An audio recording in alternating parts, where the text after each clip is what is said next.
It was a packed terrace room on Friday night as the 2015 inductees of the Bucknell Athletics Hall of Fame were introduced to the public. Hall of Fame inductee Desiree Allman from the class of 2004. Hall of Fame inductee Brian Burns from the class of 1991. Hall of Fame inductee Chris Kara from the class of 2005. She probably needs no introduction. Hall of Fame inductee Terry Grebe.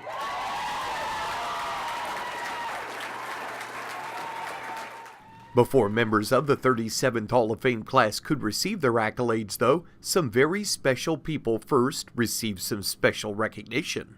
Those included the Bison Club Award winner, Professor Mitch Chernin, Alumni Achievement Award winners, Kathy Barksdale, who graduated in 1985 and played softball at Bucknell.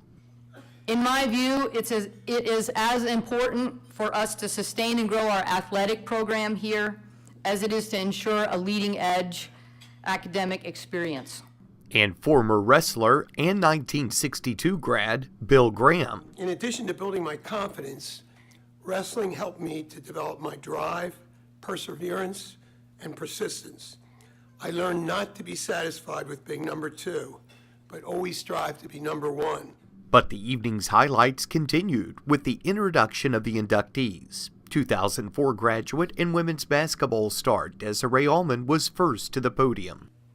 Throughout my career, I've been blessed with amazing teammates, and at Bucknell, I can truly say they were the best. I could not have been the player I was without them. We had something special here, and everyone worked together so well to form such a great team. So thank you to my former teammates for helping me to become the player I was. Next was former wrestler from the class of 1991, Brian Burns. My high school coach, Ron Kanaski, said, "Surround yourself with positive people."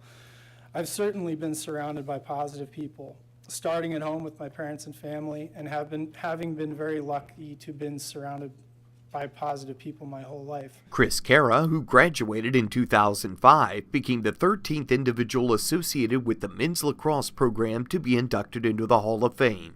And so the lessons I've learned and characteristics I've built on and off the field, they're simply immeasurable.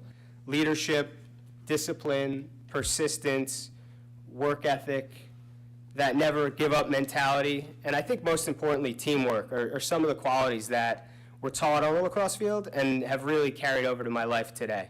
But the biggest applause for the evening was reserved for former volleyball, softball, and women's basketball coach Terry Grebe, who is now an administrator in the Bucknell University Athletics Department. There is reward in everything, but now that it's over, I'm finding out how much of an impact I actually had on some of these players. Like, I didn't really realize it. They're all saying, like, you know, softball made my life complete. I am where I am because of you. Like, when you hear that kind of stuff, well, man, it just hits you. Grebe says she didn't understand the enormity of being inducted into the Hall of Fame until the week before the induction ceremony. When Todd said how many of my players were coming back, and it was overwhelming. I couldn't believe that support. There was kids that flew in from California, Arizona, Idaho. It was unbelievable. Grebe, Kara, Allman, and Burns now join 241 other individuals enshrined forever into the Bucknell Athletics Hall of Fame.